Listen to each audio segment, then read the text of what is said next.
chains. I've been driving this train, years in this lane. There's no stopping this flame, cause I came. Hey beautiful people. Sometimes we tend to be more attentive if we're just listening to the audio. So I am just going to bring you a little rainforest along with my audio. So you can move around, you can do whatever, but you'll be more attentive instead of just looking at my face. Here's a video about nursery rhymes. Hey, beautiful people. It's me, Fly Beautifully. Don't go nowhere. Come on, stay with me. But first, please get out your cocktail, your mocktail, your snacks, because right now, fam, it's story time. Y'all ready? Let's get it. Oh my, lions, tigers, and bears. It's like the jungle out here. It makes me wonder how I keep from going under. Oh, what a tangled web we weave when first we practice to deceive. You can catch more flies with honey. Who wants to be a flycatcher? Rhymes and raps. But you can't leave out those nursery rhymes and lullabies. Let's talk about it. We as parents or children that have had our parents sing nursery rhymes to us, or we sing nursery rhymes to our children, we never knew how violent or the origin behind them. Well, let's get into it. This is just a few of some of the nursery rhymes, the background of the nursery rhymes. And you know what? I want to just go ahead and start off with Jack and Jill. We can't leave them out.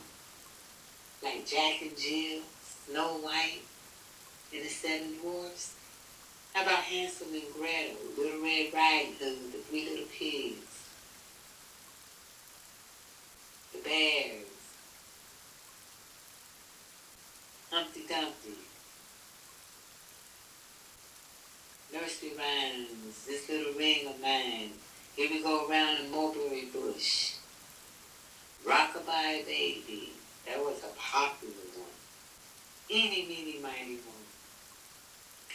And the list goes on and on and on. I'm going to do a disclaimer, say a disclaimer right now and let you know. I researched all of these nursery rhymes from the internet. They're completely, absolutely meant for story time, for entertainment purposes only.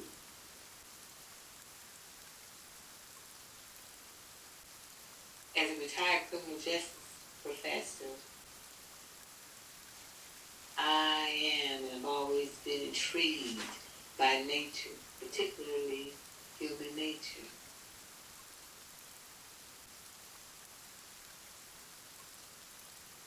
Let's get into these nursery rhymes.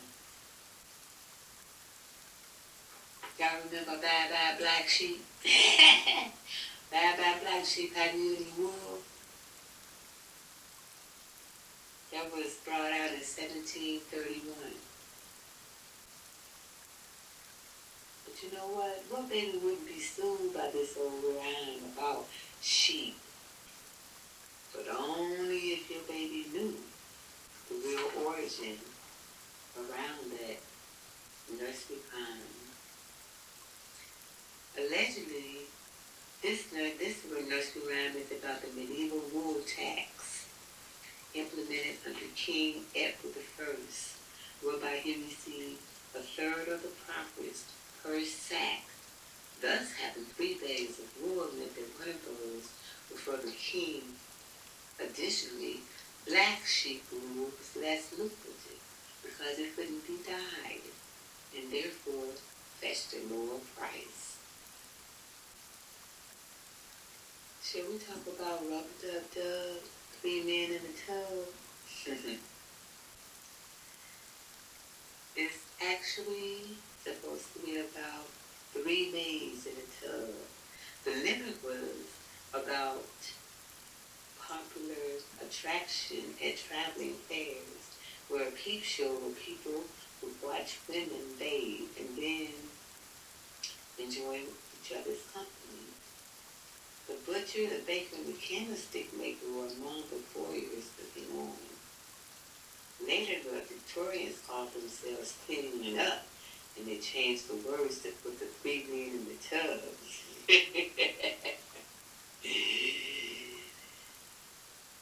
Wow.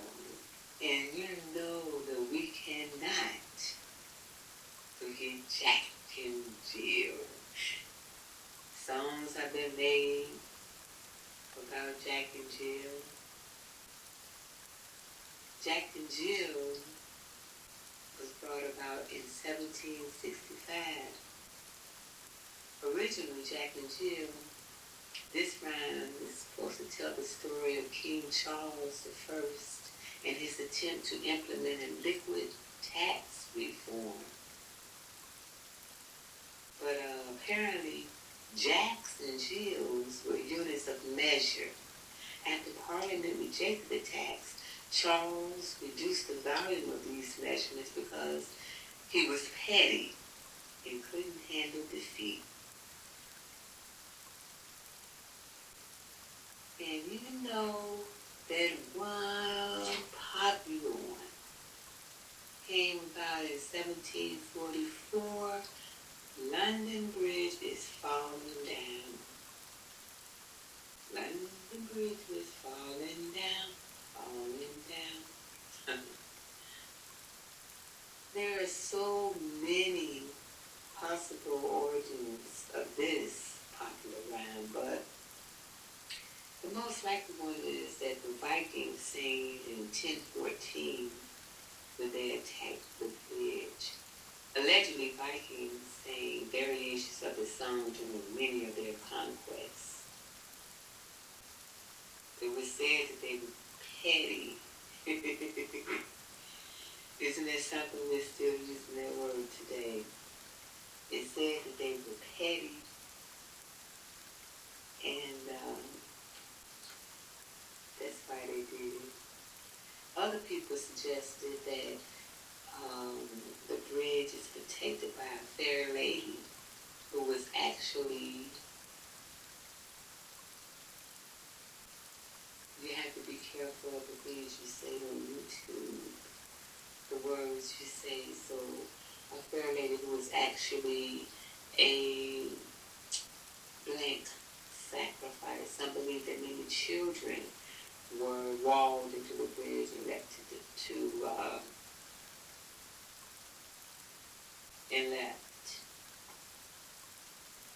And you know, there were so many nursery rhymes that many parents use today, but don't know the origin.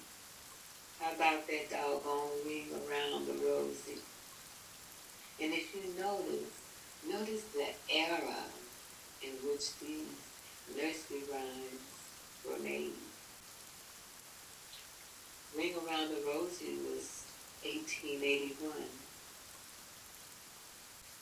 It originated supposedly during the Great Plague of 1665, which manifested as a smelly red ringed rash.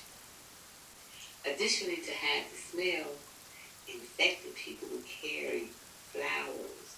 Since people believe that disease spread through bad smells, many people carried flowers to cover their faces whenever they ventured out. Sounds familiar right now? Hence a pocket full of posies. Finally, Ashes, ashes, we all fall down. It's about burning the many deceased bodies. An estimated 15% of London's population. Now, y'all ready for a scandal? When I checked out Rockabye Baby, it said that this nursery rhyme was about King James II of England, who had trouble producing an heir. And so,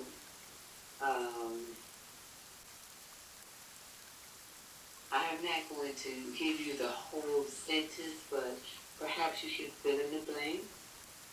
And like I said, you have to be careful on YouTube with certain words. So, other sources suggest that this lullaby refers to the 17th century original, wherein I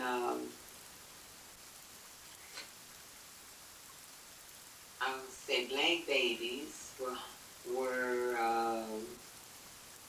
and I'm just gonna, I'm gonna say this. You can read the remainder of that online. I'm not gonna touch that one.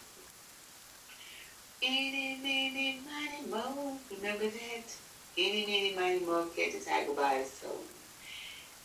We used to do that nursery rhyme, play that game. We want to see who is going to go first in something. But actually, it's allegedly about, I'm going to spell it backwards, T-S-I-C-A-R. This has that origin. So,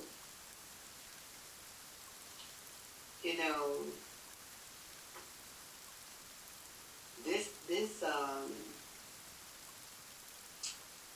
eeny, meeny, miny, moe reminds me of a quick story, quick story within a story. This reminds me of an older gentleman who was invited to a picnic, and he corrected the host on picnic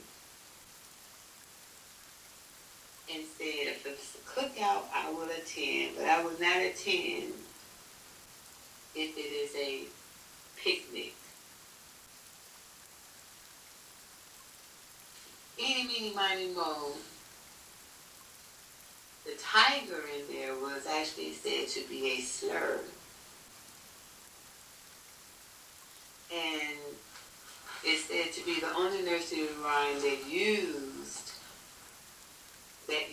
to contain the N-word, like 10 little monkeys and do your ears hang low. And talking about minstrel shows now.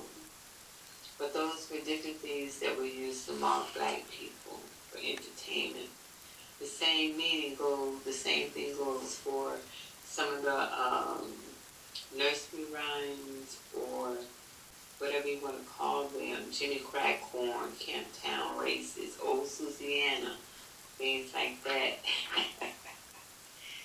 So, as I said, this is just for entertainment purposes only. And family, I'm almost done. Just stay with me. Just stay with me. Just sip one of your drink. For me, it's a mocktail. I like orange, roaches, grape juice, and green tea, hot and cold. And here we go. We used to say, use this nursery rhyme when we wanted someone to get to the point. It's like, get to the point. Stop going all around that mulberry bush. Here we go around the mulberry bush, 1840. The actual meaning behind this nursery rhyme was supposed to come about from England's West Yorkshire prison. The song was supposed to commemorate the required walks around the prison yard for female prisoners, the women and their children. Supposedly, okay? Y'all remember old Mary, Mary, my contrary? Mary, Mary, quite contrary is this, and her and the three blind mice kind of tie in together as far as nursery rhymes is concerned. There's mayhem. There was mayhem as usual. This rhyme is actually supposed to have been about Queen Mary I, who was also known as Bloody Mary, and her religious zeal. Remember that? I know in the hood we used to play this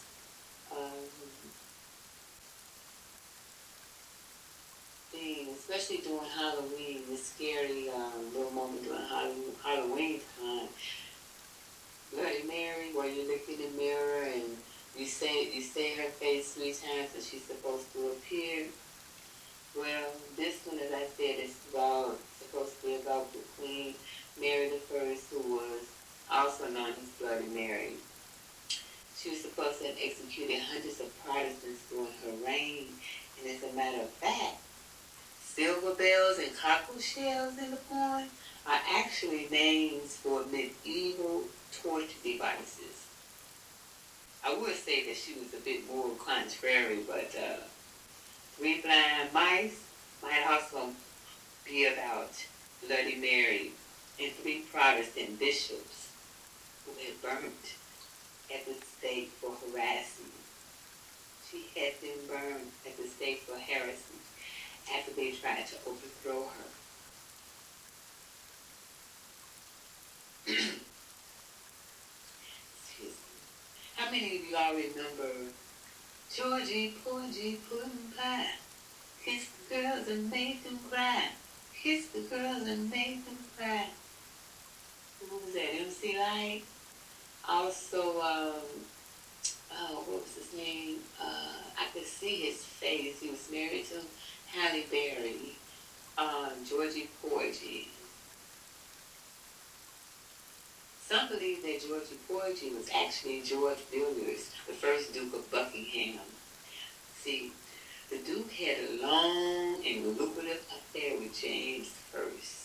Yes, I said it, James I. While also seducing many of the ladies of the court.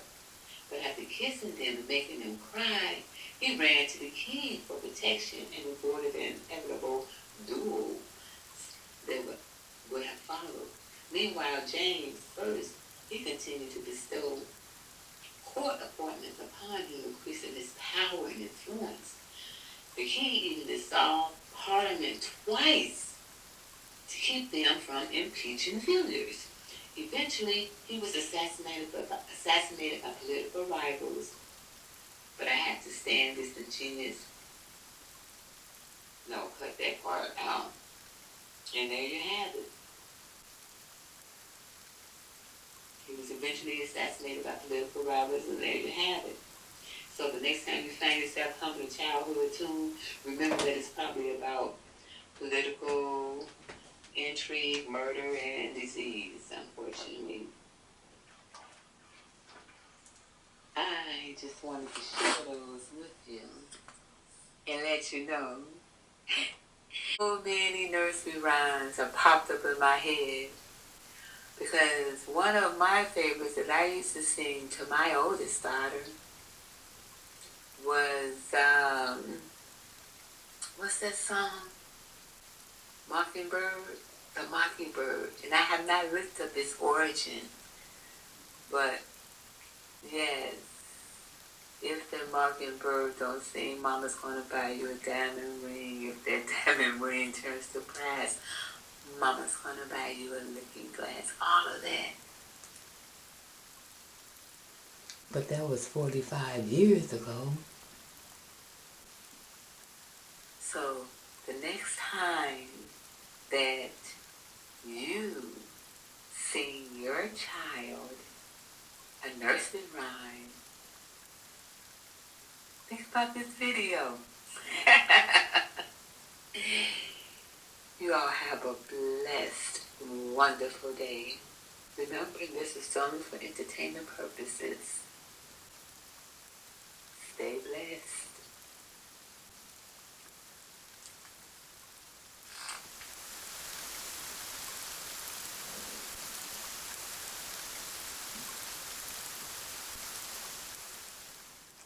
There's a book.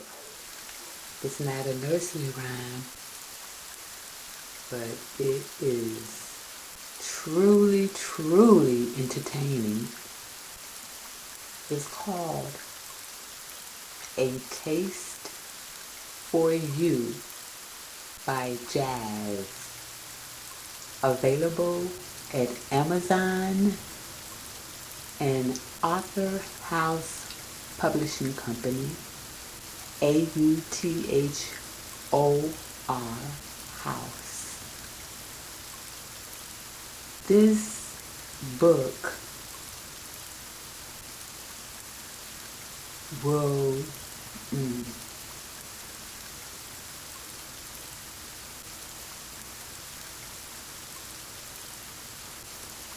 the author is a storyteller, and it's less than 40 pages for your entertainment. It's been some years, but if it's available, please go and check it out. A Taste for You.